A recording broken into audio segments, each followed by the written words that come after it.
In today's video, I'm going to teach you how to undo an Airtable. If you've ever accidentally deleted something, changed the wrong field, or just want to quickly step back from a change you made, knowing how to undo an Airtable can save you a lot of time and stress. In this walkthrough, I'll guide you through exactly where to find the undo option and how to use it confidently, even if you're fairly new to Airtable. First, open your browser and go to your Airtable dashboard. This is the main home screen you see after logging in, where all your workspaces and bases are listed.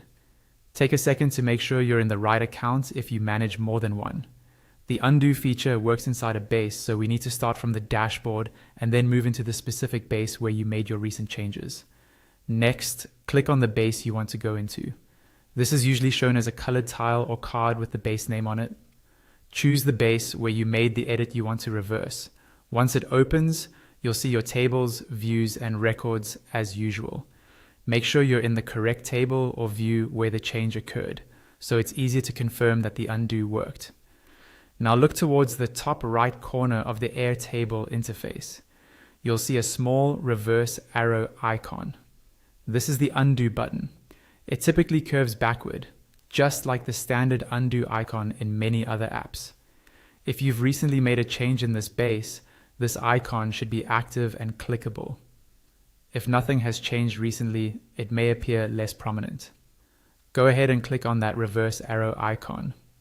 When you do, Airtable will show you an option labeled Undo. This corresponds to the most recent action you took, such as editing a cell, deleting a record, or moving something around.